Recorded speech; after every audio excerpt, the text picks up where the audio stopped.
PT Sri Iman Rejeki atau Sritek sudah lama banget kan dikenal sebagai pemain utama di industri garmen dan tekstil, termasuk sebagai produsen seragam militer untuk berbagai negara. Pasca melakukan PHK besar-besaran nih pada akhir Februari lalu dan kemudian dinyatakan pilot, nama besar Sritek ini kembali tercoreng kawan inilah karena dugaan kasus korupsi yang melibatkan pemimpin utamanya. Yang lebih mengejutkan lagi kawan inilah, kasus ini tuh diduga nggak hanya melibatkan perusahaan aja, tetapi juga pihak perbankan. Wow! Saya Dila Hantika, inilah Jurnalistik.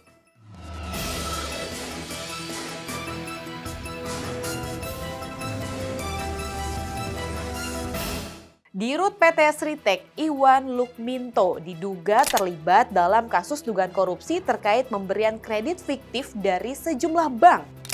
Baik itu bank nasional maupun bank daerah.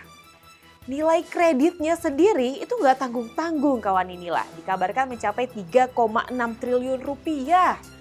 Dan pada Selasa malam 20 Mei 2025, Iwan ini ditangkap oleh jajaran penyidik Jampitsus dan diperiksa secara intensif oleh Kejagung. Hal ini merupakan bagian dari langkah awal penegak hukum untuk mengumpulkan bukti dugaan penyalahgunaan kredit.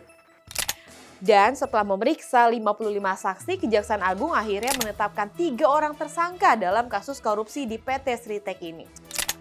Ya, termasuk si Iwan Lukminto ini.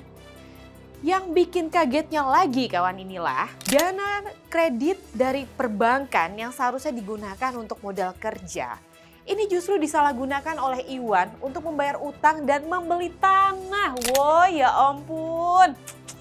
Kasus Sritek ini tuh jadi tamparan keras loh buat banyak pihak. Kredit fiktif ternyata masih jadi titik lemah dalam sistem perbankan di Indonesia. Miris kan kawan inilah. Kalau terbukti, kasus ini bukan hanya soal penyalahgunaan wewenang di perusahaan, tapi juga kolusi antar lembaga keuangan. Orang-orang yang korupsi ini tuh pada nggak punya hati nurani kali ya. Otaknya tuh serakah banget kayaknya ya.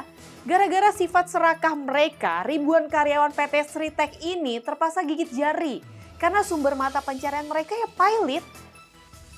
Gak habis pikir kawan inilah. Saya Dila Hantika, jangan lupa untuk like, share, komen, dan subscribe channel YouTube inilah.com. Dan sampai jumpa di Jurnalistik selanjutnya. Assalamualaikum warahmatullahi wabarakatuh.